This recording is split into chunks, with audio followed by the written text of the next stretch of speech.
gusto ko lang paalam sa lahat na confirmed na si former Yusek Cathy Cabral ang nakitang labi doon sa ilalim ng bangin doon sa Tuba, Benguet. Tila tinuldukan na ni DILG Secretary John Vic Remulla ang mga haka-haka at agam-agam tungkol sa pagkamatay ni former DPWH Yusek Catalina Cabral. Kumpirmado raw na si Cabral ang natagpuang patay sa Tuba, Benguet at wala raw nakitang senyales ng foul play. Pumayag na rin daw ang pamilya ni Cabral na ipa-autopsy ang kanilang namatay na kaanak. Pumayag din daw ang pamilya na isuko ang cellphone ni Cabral.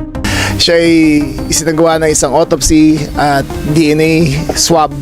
At unofficially, yung DNA swab ay lumabas na siya talaga yon, plus the fingerprints, plus the identification of the family. Yeah. At lumalabas rin na consistent sa investigation sa follow-up investigation.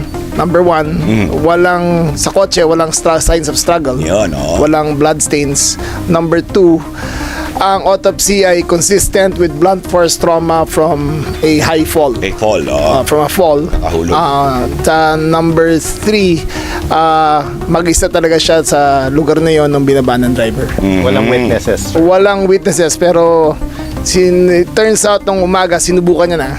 Nakita lang ng pulis, kaya umatras siya. Pero kung walang senyales ng struggle, ang tanong, ano ang sanhi ng pagkamatay ni Cabral?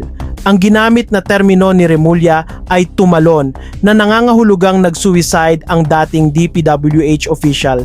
Pero syempre, hindi rin maaalis ang posibilidad na aksidente ito or worse. At hindi rin may iwasang magkaroon ng mga duda sa tila opisyal na pahayag na ito ng gobyerno. Pero nung bumaba siya, parang pagbaba kasi ng driver ng 2 kilometers down para magpagasolina, pagbalik ng driver, di na siya nakita eh. So baka doon pa lang tumalon na. Ayun na lumalabas. So ang cause of death, Blunt force trauma. Wasak ang kanan na bahagi ng mukha niya.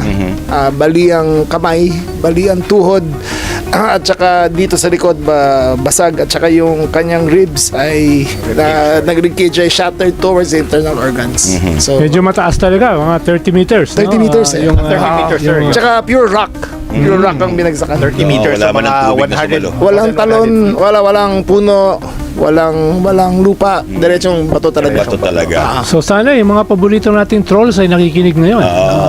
Yung mga conspiracy theories dyan, no? Well, kung di sila naniniwala, pwede naman sila mag-volunteer. Yan. Tutulak namin doon para makita nila kung pareho talaga ang lalabas doon, di ba? Be careful what you wish for. Oo, di ba? Kasi Sek, pwede ba